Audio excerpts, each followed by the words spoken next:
White beard pirates के साथ अपने रिश्ते के कारण ये दोनों योंको दल लगभग भाइयों जैसे ही करीब हैं। इसके अलावा ईशान का लाल बालों वाले शरद के साथ भी रिश्ता है। हालांकि यह रिश्ता व्हाइट बर्ड पायरेट्स जितना गहरा नहीं है, लेकिन कोई गारंटी नहीं दे सकता कि जरूरत पड़ने पर वे एक दूसरे का साथ नहीं देंगे। इसलिए कभी कभी ईशान को उपद्रवी कहना गलत नहीं होगा। उसका उत्थान पुराने योंको पैटर्न को तोड़ता है। मूल रूप से योंको एक दूसरे को नियंत्रित करते थे, एक नाजुक संतुलन बनाए रखते थे, लेकिन ईशान ने मूल योंको सेनाओं को प्रभावी रूप से दो हिस्सों में बांट दिया है। एक आधा हिस्सा ड्रैगन हंटर समुद्री डाकू, व्हाइट बियर्ड समुद्री डाकू और रेड हेयर समुद्री डाकू है, दूसरा आधा हिस्सा बीस्ट समुद्री डाकू है। 3 बनाम 1 कार्तिक के पास शायद 3 शब्द होंगे जिनके बारे में वह निश्चित नहीं है कि उन्हें कहना चाहिए या नहीं। यह ईशान के वर्तमान प्रभाव का प्रकटीकरण है। नौसेना और विश्व सरकार अब ईशान से इसलिए इतनी सतर्क हैं क्योंकि एक कड़ी के रूप में उसकी मौजूदगी से तीनों योंको क्रू के बीच एक गठबंधन बनने के संकेत मिल रहे हैं, जो नौसेना और विश्व सरकार बिल्कुल नहीं देखना चाहती। एक अनुभवी और लंबे समय से शिचिबुकाई का हिस्सा होने के नाते क्रोकोडाइल स्वाभाविक रूप से विश्व सरकार के तौर तरीकों को समझता है। हॉकिंस और उसके दल के शामिल होने के बाद क्रोकोडाइल ने ईशान से निजी बातचीत करने के लिए विशेष रूप से उसे बुलाया। हॉकिंस का दलबदल एक संकेत होना चाहिए, मगरमच्छ ने ईशान से कहा। उम्मीद की जा सकती है कि जैसे ही उसके समुद्री डाकू दल को तुम्हारे द्वारा स्वीकार किए जाने की खबर फैलेगी, आने वाले समय में बड़ी संख्या में समुद्री डाकू दल तुम्हारे नए योंको के अधीन शरण लेने आएंगे। आखिरकार ड्रैगन हंटर पायरेट्स में मूल बिग्मा पायरेट्स की तुलना में कर्मियों की संख्या बहुत कम है ना? अवसरवादी मानसिकता वाले कई समुद्री डाकुओं के लिए तुम नए योंको उनके लिए एक कदम हो। वे अच्छी तरह जानते हैं कि तुम्हें अपने अधिग्रहित क्षेत्रों के प्रबंधन के लिए तत्काल जनशक्ति की आवश्यकता है, इसलिए उनके लिए यह एक अवसर है। लेकिन विश्व सरकार इस मौके को हाथ से जाने नहीं देगी, मगरमच्छ ने गंभीरता से कहा। उस समय इन समुद्री लुटेरों के बीच शायद बड़ी संख्या में कम्युनिस्ट पार्टी के खुफिया एजेंट भी शामिल होंगे जो तुम्हारे साथ मिलकर ड्रैगन हंटर पायरेट्स के सदस्य बन जाएंगे। अगर हम उन्हें पहचान नहीं पाए तो विश्व सरकार हमारी हर गतिविधि पर नजर रखेगी। ईशान ने सिर हिलाया। वह समझ गया कि मगरमच्छ की बात सच थी। यहां तक कि असली बिग्मा पायरेट्स में भी CP0 की सदस्य स्टुसी उसकी दोस्त के तौर पर शामिल थी। विश्व सरकार के इन जासूसों से बचना वाकई नामुमकिन है। क्या तुम्हारे पास कोई अच्छा विचार है? ईशान ने मगरमच्छ से पूछा। दुर्भाग्य से जब तक हम अपनी जनशक्ति और सेना का विस्तार नहीं करते, मेरे पास यह पहचानने का कोई अच्छा तरीका नहीं है कि उनमें से कौन विश्व सरकार के एजेंट हैं। मगरमच्छ ने अपना सिर हिलाया।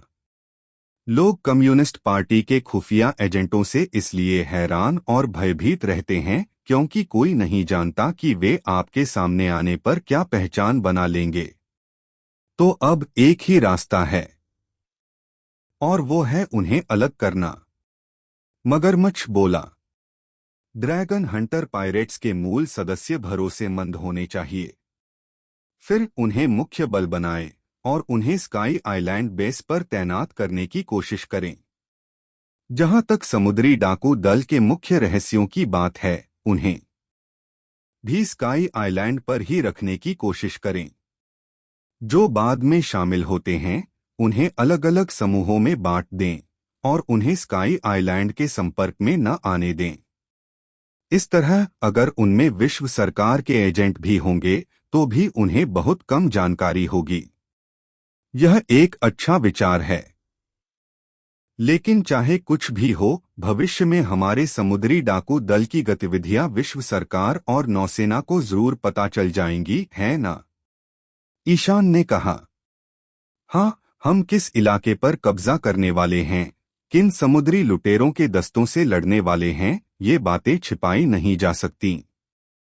मगरमच्छ बोला।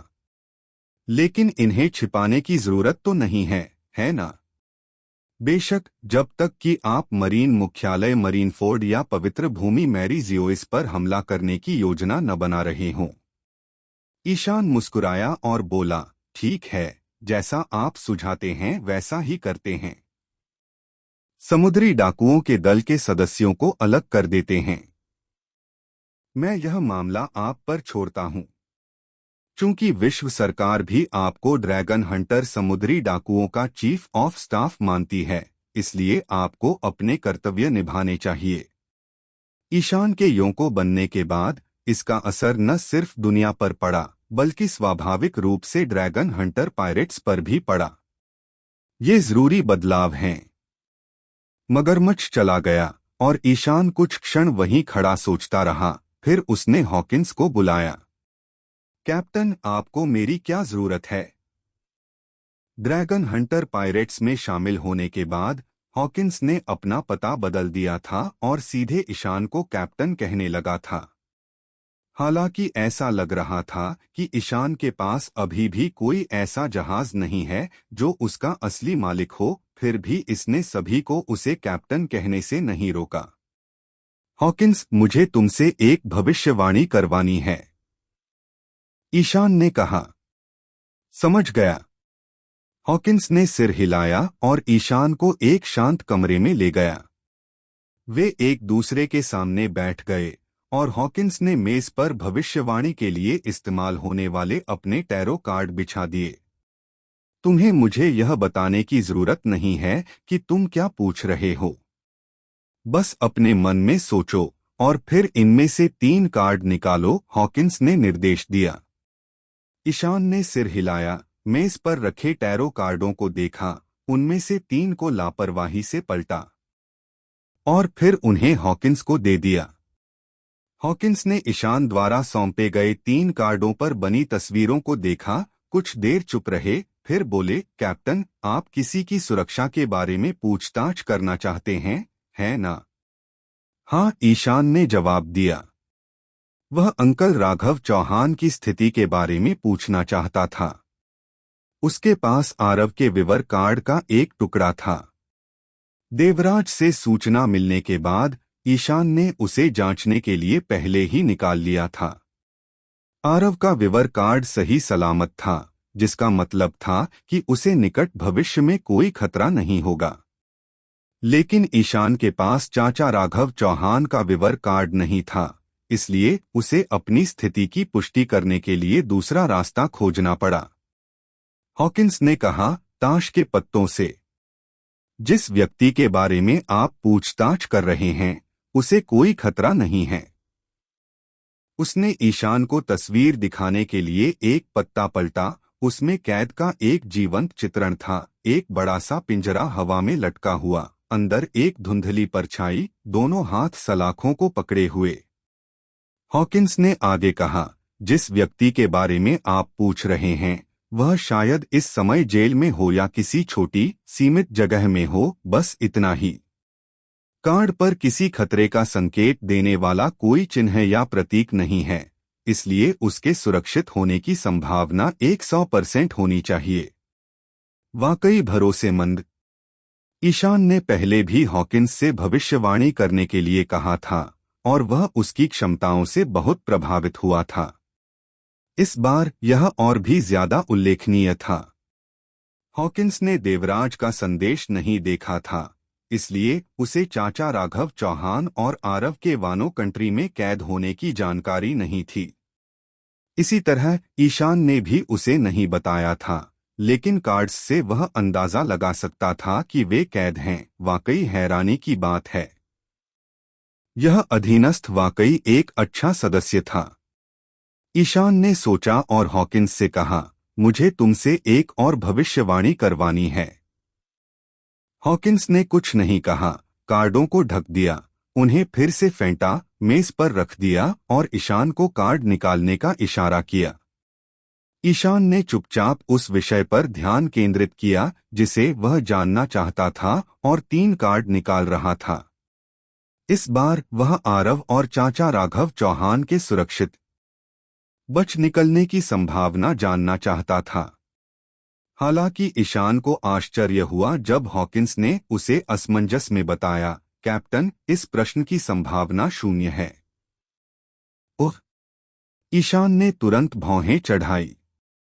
क्या इसका मतलब है कि आरव और अंकल राघव चौहान बच नहीं सकते? ऐसा कैसे हो सकता है? रुको! ईशान को अचानक कुछ याद आया और उसे एहसास हुआ कि शायद भविष्यवाणी के दौरान उसके पिछले ध्यान में कोई गड़बड़ी थी। उसने सिर्फ आरव और अंकल राघव चौहान के भागने के बारे में सोचा था, लेकिन यह नहीं सोचा था कि वे कैसे बचेंगे। तो इस भविष्यवाणी का नतीजा शायद आरव और अंकल राघव चौहान के खुद बच निकलने की संभावना से जुड़ा हो सकता है।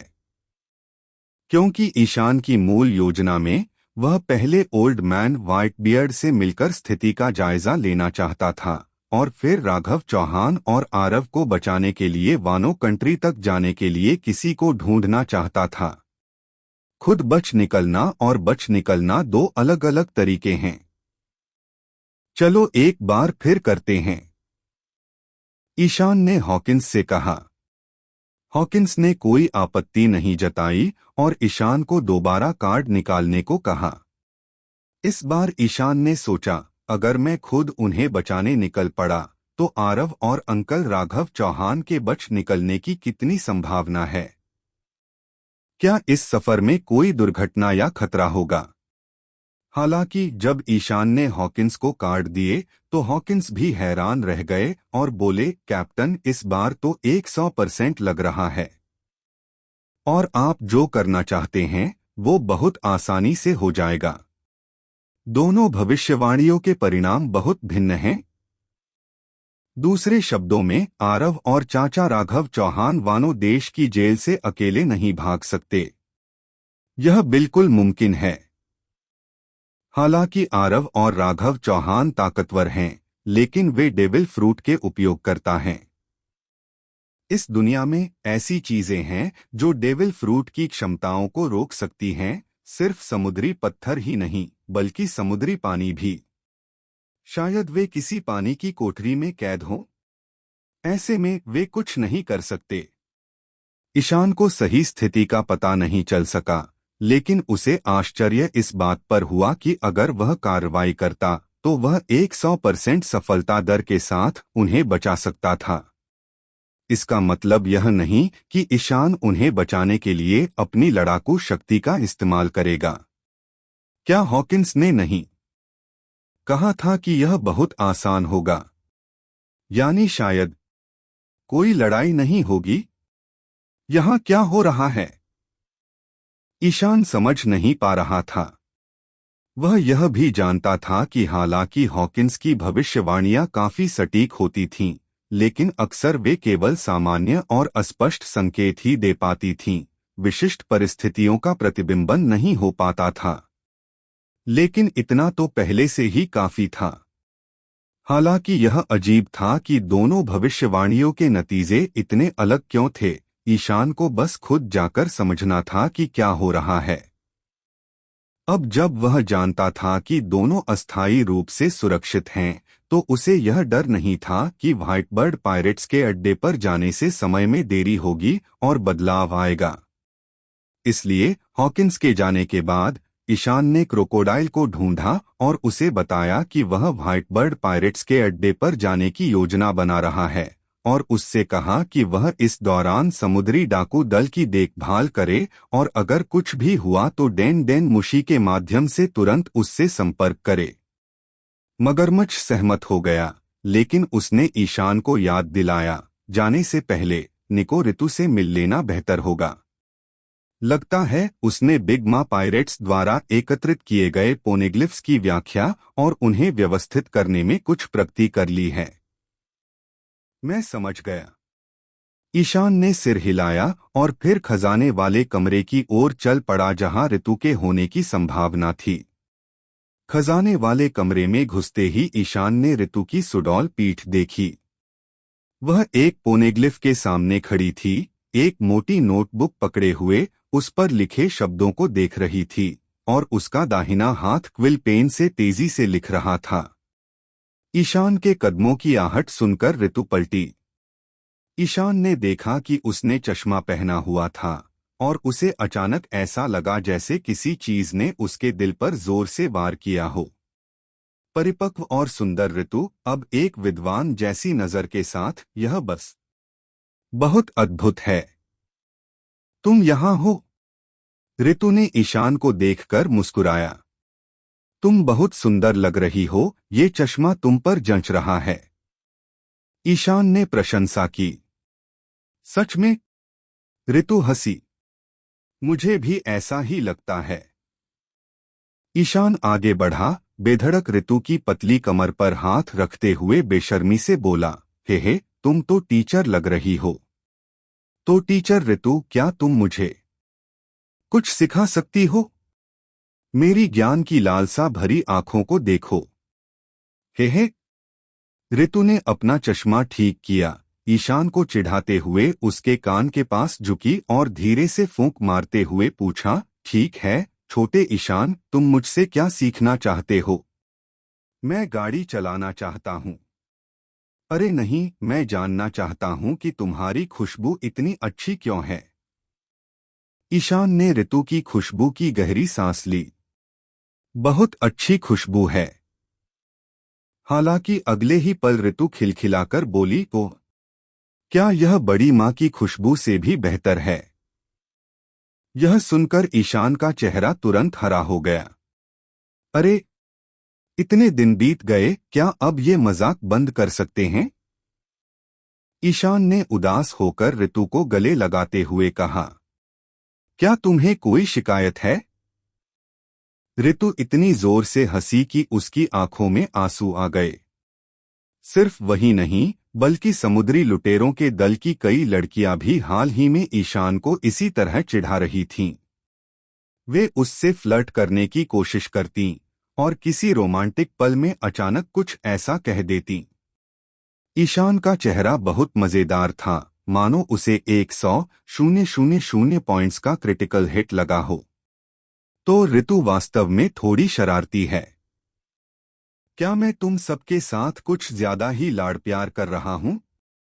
ईशान ने उदास होकर कहा, लेकिन उसके हाथ ऋतु को धीरे से सहलाने लगे।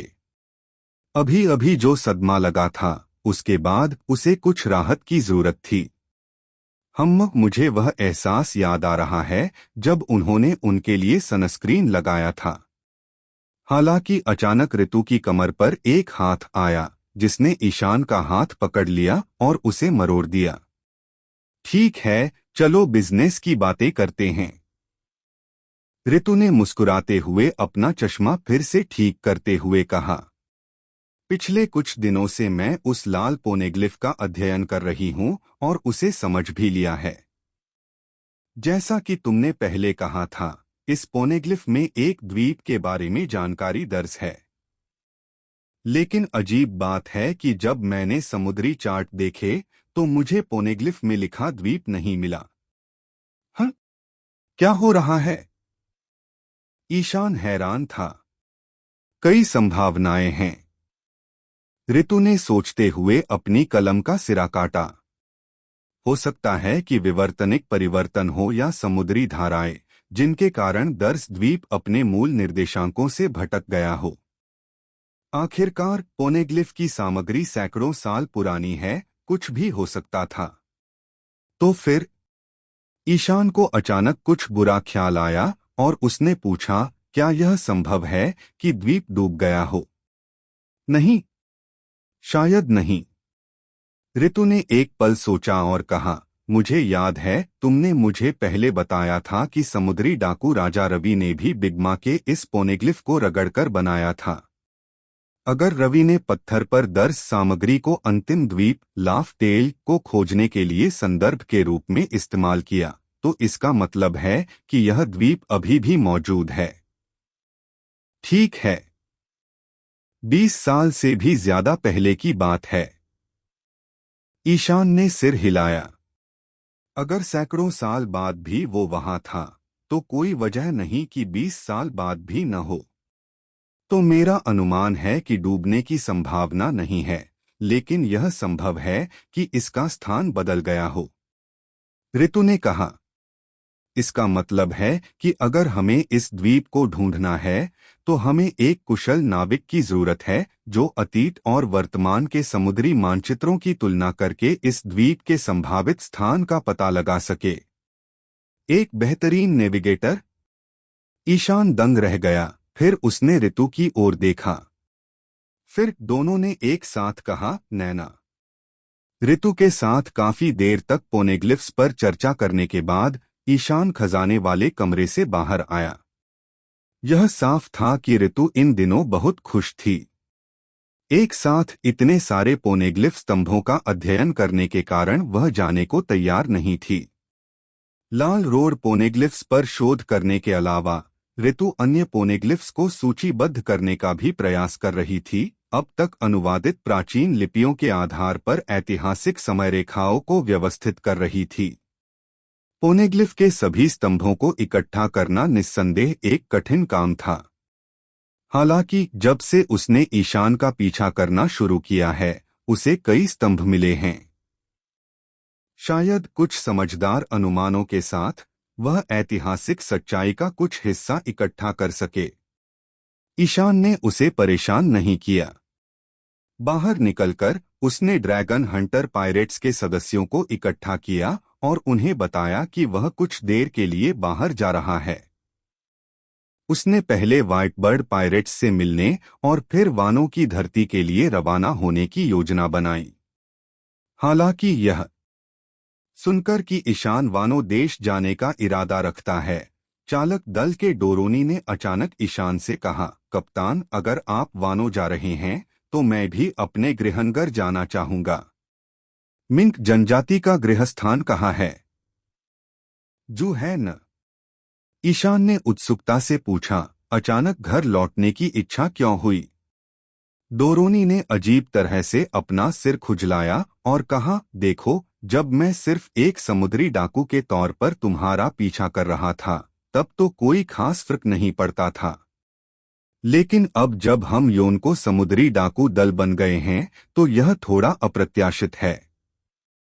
इसलिए मुझे घर वापस जाना होगा क्योंकि मैं कभी मस्कीटियर्स का सदस्य था। उफ, एक रिजर्व सदस्य। जब हम इतने मशहूर नहीं थे तो मैं इसे टाल सकता था, लेकिन अब नहीं। मुझे वापस जाकर रिपोर्ट करनी है। यह सुनकर बेप्पो, जो पहले लक्ष्य के अधीन था, जल्दी से बोला, बॉस, मैं भी जाना चाहता हूं। ईशान की नजर देखकर लक्ष्य ने बेप्पो की ओर इशारा किया और समझाया, बेप्पो बचपन में ही अपना शहर छोड़कर चला गया था और अब काफी समय से मेरे साथ है। घर की उसकी यादें धुंधली हैं, लेकिन उसके लिए वापस जाकर देखना अच्छा है। अगर डोरोनी लौट रहा है तो बेप्पो उसके साथ जा सकता है। ईशान ने सिर हिलाया। वह डोरोनी द्वारा बताए गए मस्कटियरों के बारे में जानता था। ये जगुआर मिंक पेड्रो के नेतृत्व वाला रक्षक दस्ता होना चाहिए। उसे याद था कि पेड्रो मिंक जनजाति में काफी प्रतिष्ठित था। लेकिन डोरोनी ये खाने का शौकीन कभी मस्कटियर्स का सदस्य भी था। ईशान थोड़ा हैरान हुआ। अपनी जिज्ञासा को रोक न पाने के कारण ईशान ने उससे पूछा, और डोरोनी ने झेंपते हुए जवाब दिया, दरअसल मैं उस समय बाहरी दुनिया के बारे में बहुत उत्सुक था, इसलिए मैं चुपके से बाहर निकल गया। लेकिन मेरे जाने के कुछ ही समय बाद मुझे पकड़ लिया गया और गुलाम के रूप में बेच दिया गया। यह सुनकर ईशान अवाक रह गया। वह जानता था कि चाहे डोरोनी हो या बेप्पो, उनके व्यक्तित्व से पता चलता था कि कई मिंक काफी भोले हैं। मानव स्वभाव की जटिलताओं को समझे बिना बाहरी दुनिया में कदम रखना वाकई दुर्भाग्य का कारण बन सकता है। ठीक है, अगर तुम वापस जाना चाहते हो तो जाओ, ईशान ने सिर हिलाया। लेकिन क्या तुम घर का रास्ता ढूंढ सकते हो?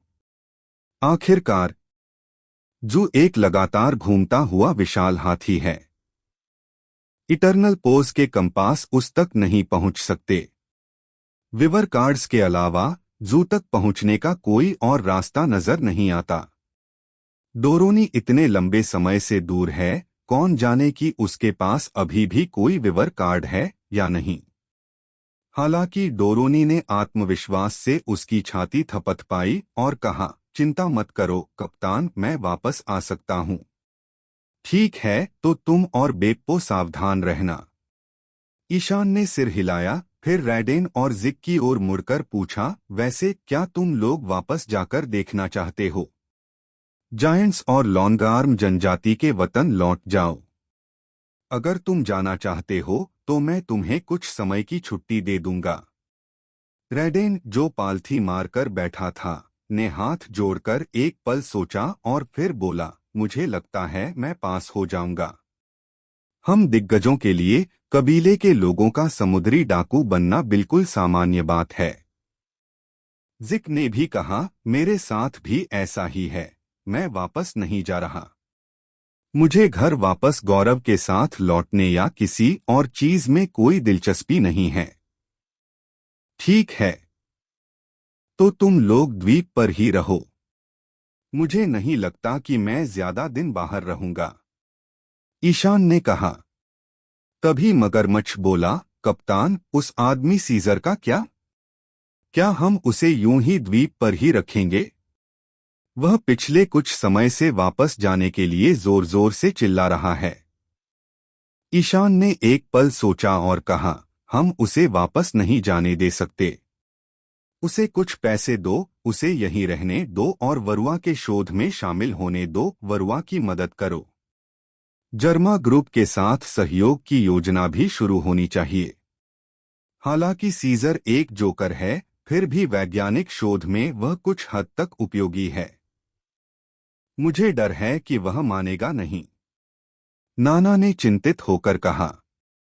वह कह रहा है कि वह समुद्री विज्ञान इकाई का मुख्य वैज्ञानिक है। अगर उसे वरुआ की मदद करनी पड़ी तो उसकी शेखी मत सुनो। ईशान ने आंखें घुमाईं। किसी भी हालत में हम उसे पंख हजार्ड में वापस नहीं जाने दे सकते। मैं नहीं चाहता कि वह डोफ्लेमिंगो के साथ मिलकर फिर से सैड का उत्पादन जारी रखे। अगर उसकी हिम्मत है कि वह हंगामा करे तो उसे बता देना कि मैंने उसकी रिसर्च लैब पहले ही उड़ा दी है। यह आदमी सचमुच दयनीय है। यह सुनकर एनेल भी सीजर के लिए शोक मनाने से खुद को नहीं रोक सका। ईशान मजाक नहीं कर रहा था। अब जब बिग मां मर चुकी थीं और सीजर के विशालीकरण शोध को कोई भी फंड नहीं दे रहा था, तो इसे रोकना ही था। उसने पहले ही पंख हजार्ड के पास जाकर वहां के मसले सुलझाने के लिए कुछ समय निकालने की योजना बना ली थी। सारी तैयारियां पूरी करने के बाद ईशान ने ज्यादा कुछ नहीं कहा। उसने अपने ज्वाला जैसे पंख फैलाए और अपनी सुपर साई अवस्था में प्रवेश किया, आकाश में उड़ गया और एक ध्वनि धमाके के साथ तेजी से उड़ गया।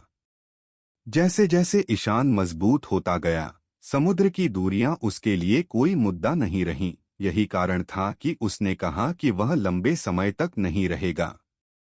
ईशान के जाने के बाद डोरोनी और बेप्पो भी जू के लिए रवाना हो गए।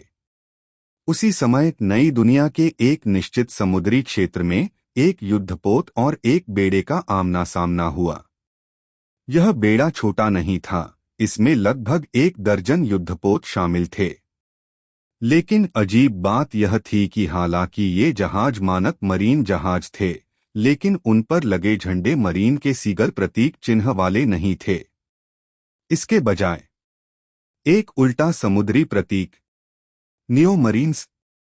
यह बेड़ा दरअसल ज़ेफायर द्वारा मरीन्स छोड़ने के बाद बनाया गया नया संगठन था, नियो मरीन्स। वह अकेला युद्धपोत जो उनसे भिड़ गया, कहने की आवश्यकता नहीं कि वह पूर्व मरीन एडमिरल आओकीजी था। देख पर आओकीजी और जेफिर आमने सामने थे। आओकीजी के पीछे सूर्या, ताशिगी, कुरिना और कुछ अधिकारी खड़े थे जो मरीन को छोड़कर उसके साथ आए थे। जेफिर के पीछे उसके दो छात्र एन और बिन्स थे। टीचर जेफिर। हालांकि आओकीजी ने धूप का चश्मा पहना हुआ था और उसकी आंखें दिखाई नहीं दे रही थीं, फिर भी उसके स्वर में गहरी भावनाएं झलक रही थीं।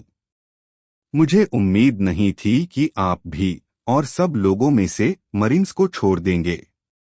जेफिर ने अपने सीस्टोन यांत्रिक हाथ की ओर देखा और आह भरते हुए कहा, हाँ, मुझे भी इसकी उम्मीद नहीं थी। मैंने शुरू में सोचा था कि मेरा अंतिम संस्कार मरीन के भीतर होगा। क्या वह व्यक्ति एकलव्य वेविल सचमुच शिचिबुकाई बन गया? आओकीजी ने पूछा। सूर्या ने अपने सिगार को काटते हुए गुस्से से कहा, क्या विश्व सरकार और 5 बुजुर्ग बूढ़े हो गए हैं? अब यह बात क्यों उठा रहे हो? जेफिर ने कहा। जानते हो, मरीन अब पहले जैसे नहीं रहे। जब मैं गया तो मेरी मुलाकात फ्लीट एडमिरल सेंगोकू से हुई। मैं देख सकता था कि वे बहुत निराश थे। अपनी सेवानिवृत्ति के बाद अकैनू रक्षा की अंतिम पंक्ति में नहीं टिक पाए, जिससे विश्व सरकार को हस्तक्षेप करने का मौका मिल गया। वह 5 बुजुर्गों के सहयोग से ही फ्लीट एडमिरल बना था। आओकीजी ने भावशून्यता से कहा। 5 बुजुर्गों की नजर में मरीन विश्व सरकार का सिर्फ एक बाहरी चेहरा है। हम जिस न्याय की पैरवी करते हैं वह उनके लिए एक मजाक है। तो यह अच्छा है कि आप भी चले गए। जेफिर ने सिर हिलाया। वैसे गोल्डन सिटी में मैं एकलव्य वेविल को पकड़कर तुम्हें सौंपने की सोच रहा था। आओकीजी ने भौहें चढ़ाई। लेकिन ईशान ने मुझे रोक दिया। अब याद करता हूं, उस आदमी ने जानबूझकर ऐसा किया था। क्या हो सकता है कि उसे पहले से ही इसका अंदाजा हो? इसका मतलब है कि ईशान हमसे ज्यादा होशियार है। जेफिर कड़वी मुस्कान के साथ बोला। वह हमेशा से विश्व सरकार और मरीन का विरोध करता रहा है, इसलिए जाहिर है कि वह चीजों को ज्यादा साफ देखता है। उसने तुम्हें एकलव्य वेविल को पकड़ने नहीं दिया क्योंकि वह जानता था कि अगर वह तुम्हारे हाथ लग गया तो नतीजा अलग होगा, और अगर वह दूसरों के हाथ लग गया तो क्या होगा? शायद उसने यह भी भविष्यवाणी की थी कि तुम मुझसे मिलने यहां आओगे। हालांकि मैं इसे स्वीकार नहीं करना चाहता, लेकिन ऐसा ही लगता है। आओकीजी ने आसमान की ओर देखा। पास खड़ी कुइना ने भी सोच सोचकर सिर हिलाया। कोई आश्चर्य नहीं कि उसे पहले लगा था कि ईशान की आओकीजी पर नजर का कोई गहरा अर्थ है, और वह आओकीजी को मरीन वंश की रक्षा के लिए मनाने की कोशिश कर रहा था। उस समय उसे ठीक से समझ नहीं आया था, लेकिन आज की घटनाओं को देखते हुए उसने शायद बहुत पहले ही इसकी योजना बना ली थी। अब एक तो पूर्व मरीन एडमिरल था और दूसरा तो उससे भी पहले का पूर्व एडमिरल, दोनों ही समान कारणों से मरीन छोड़ रहे थे। इसलिए उनका साथ आना तर्कसंगत लग रहा था। तो आओकीजी, क्या आप अपने शिक्षक का अनुसरण जारी रखना चाहते हैं? जेफिर मुस्कुराया। हालांकि आओकीजी ने सीधे जवाब नहीं दिया। इसके बजाय उसने एक पल सोचा और फिर कहा, टीचर जेफिर, उससे पहले शायद हमें किसी से मिलना चाहिए। कौन? जेफिर ने पूछा। क्रांतिकारी ड्रैगन। जैसे तकनीकी समस्याओं के सामने आने पर लोग किसी विशेषज्ञ या विशेषज्ञ के बारे में सोचते हैं, वैसे ही जब नेविगेटर की बात आती है तो ईशान और ऋतु को तुरंत नैना का ख्याल आता है। आखिरकार वे जितने भी बेहतरीन नेविगेटर जानते थे, उनमें नैना ही एकमात्र थी। हालांकि नैना का जिक्र करने पर ईशान को एहसास हुआ कि स्ट्रॉ हैट पायरेट्स के बारे में काफी समय से कोई खबर नहीं थी। न्यू एज की लड़ाई के दौरान बाकी सुपरनोवा पहले ही नई दुनिया में प्रवेश कर चुके थे। उस युद्ध में केवल स्ट्रॉ हैट पायरेट्स ही ईशान के साथ थे। युद्ध समाप्त होने के बाद वे ईशान से अलग हो गए और अपना जहाज वापस लेने के लिए सबाउडी द्वीपसमूह लौट आए और अपने साहसिक कार्य को जारी रखने की योजना बनाई। तभी समुद्र के शूरवीर जयदेव भी उनके साथ चले गए। ईशान को याद आया कि जयदेव ने कहा था कि उन्होंने ललित और बाकियों को फिशमैन द्वीप घूमने के लिए आमंत्रित किया था। उसे नहीं पता था कि वे अब कहाँ हैं। वे ट्रेनिंग के लिए अंकल राजीव के पास रुके हैं या इस समय समुद्र से 10,000 मीटर नीचे फिशमैन द्वीप पर हैं। लेकिन ईशान को यकीन था कि वे अभी नई दुनिया में नहीं पहुंचे हैं, वरना ललित के व्यक्तित्व से वह पहले ही कोई न कोई खबर ईशान के कानों तक पहुंचा ही देता।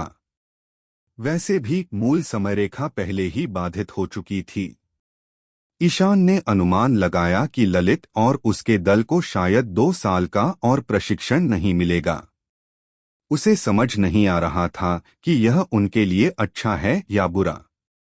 ललित वो लड़का, यहाँ तक कि उसके भाई आरव ने भी उसके साहसिक कार्य में दखल देने की योजना नहीं बनाई थी, इसलिए ईशान के दखल देने की संभावना और भी कम थी। हालांकि ईशान उस बेवकूफ जोरो को लेकर काफी चिंतित था, फिर भी उसने आरव की राह पर चलने का फैसला किया। ईशान, जोरो और कुइना तीनों सहपाठी के अपने अपने अनुभव थे। चुनौतियों का सामना करते हुए वे अपने अपने चुनाव खुद करते थे। निर्णय लेने में कोई किसी दूसरे की जगह नहीं ले सकता था। हालांकि यह सोचते हुए ईशान के चेहरे पर अचानक अजीब सा भाव आ गया। अपनी ठुड्डी सहलाते हुए उसने सोचा, अब जब मैं नया योंको बन गया हूं तो क्या इसका मतलब यह है कि एक दिन मुझे जोरों से चुनौती मिल सकती है? क्या सोच रहे हो? ऋतु ने ईशान के हाव भाव देखे और उत्सुकता से पूछा। मैं सोच रहा था, अगर मैं अभी 10 करोड़ बेरीज फेंक दूं तो क्या मैं छोटी नैना को अपनी ओर खींच पाऊंगा? ईशान ने हंसते हुए जवाब दिया। तुम नैना को कम आंक रही हो। ऋतु ने मुंह ढक लिया और धीरे से हंस पड़ी। अगर उसे पता होता कि तुमने ग्रैंड टेसोरो में कितना कमाया है तो शायद 100 करोड़ बेरीज भी कम पड़ जाएं। यह बहुत महंगा है। ईशान ने हाथ फैलाते हुए कहा, पैसों की बात करने से भावनाएं आहत होती हैं, इसलिए अगर मुझे नैना की मदद चाहिए तो बेहतर है कि मैं सीधे उसकी भावनाओं से बात करूं। अभी कोई जल्दी नहीं है, ऋतु ने कहा। हमारे पास अभी सिर्फ एक रोड पोनेग्लिफ है।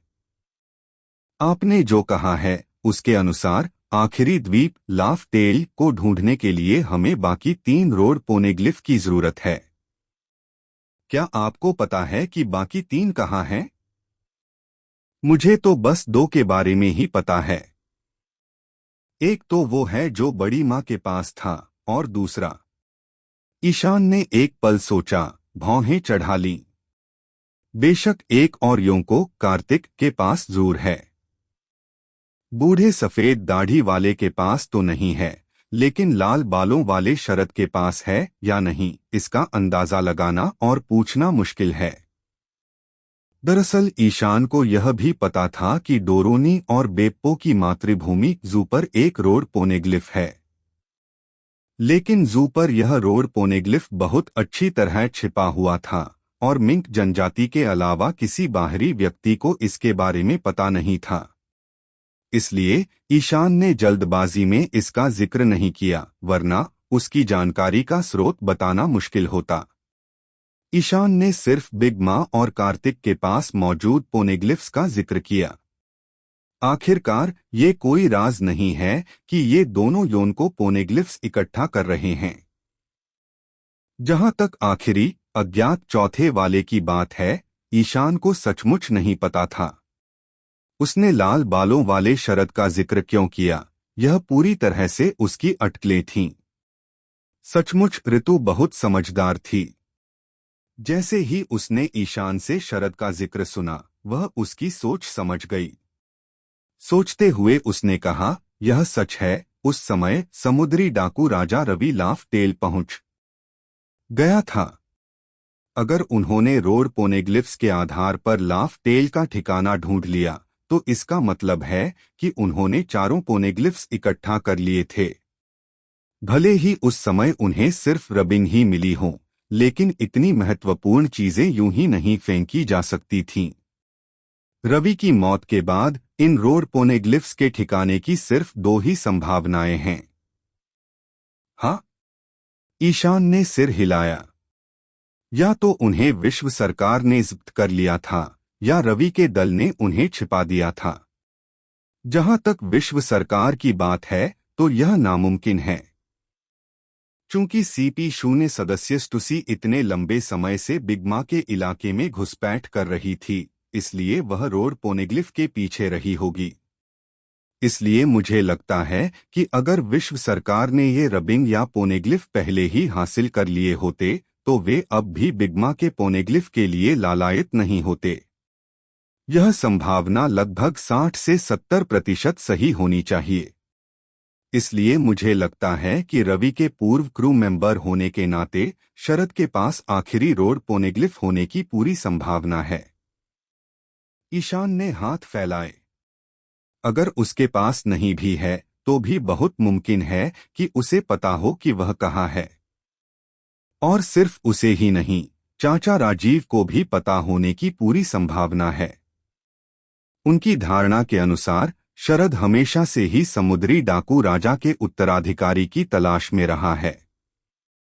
शायद इसलिए कि उसके पास आखिरी रोड पोनेग्लिफ है, वह उत्तराधिकारी की तलाश में है। और चाचा राजीव भी कुछ ऐसे ही हैं।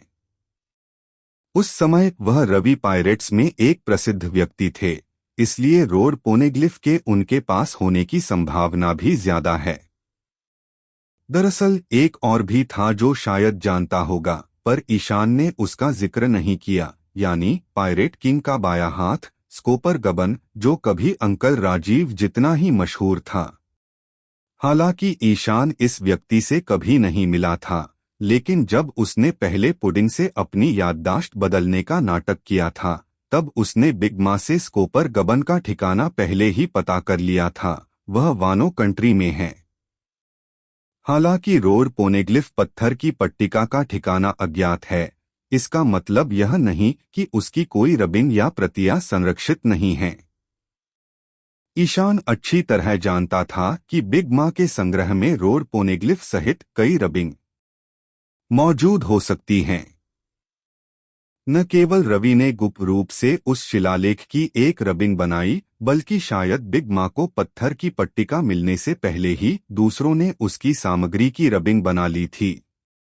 रगड़ने की बात करते हुए ईशान को वह दिन याद आ गया जब उसने बड़ी माँ को हराया था।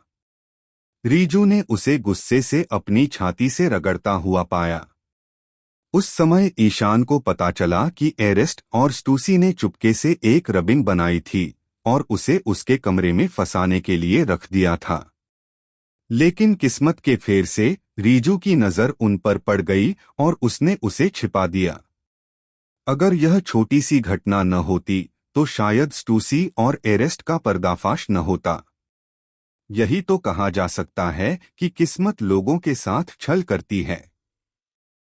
हालांकि रीजू को उम्मीद नहीं थी कि ईशान उस रगड़ का इस्तेमाल ही नहीं करेगा, क्योंकि उसने सीधे बिग माँ को मार डाला और पूरे केक द्वीप पर कब्जा कर लिया। इस तरह असली पत्थर की पट्टिका भी ईशान के हाथ लग गई, फिर रगड़ का क्या फायदा। इसीलिए रीजू थोड़ी निराश हो गई। वह पहले भी बहुत घबराई हुई और चिंतित थी। उसे डर था कि बिग माँ पायरेट्स सभी मेहमानों की बेरहमी से पूरी तलाशी ले लेंगे। रीजू को इस मूड में देखना दुर्लभ था, इसलिए ईशान को भी यह मनोरंजक लगा और उसे थोड़ी देर के लिए उसे धीरे से दिलासा देना पड़ा। वापस मुद्दे पर आते हैं। जो लोग इन रोड पोनेग्लिफ रबिंग को प्राप्त कर पाए वे निश्चित रूप से उस महान खजाने में रुचि रखने वाले लोग थे। हालांकि सबसे पहले वे प्राचीन लिपि को समझ नहीं पाए और उसे समझ नहीं पाए। दूसरे, वे चारों ओर पोनेग्लिफ की सामग्री एकत्र नहीं कर पाए। इसलिए अब तक अंतिम द्वीप लाफ टेल, जो सैकड़ों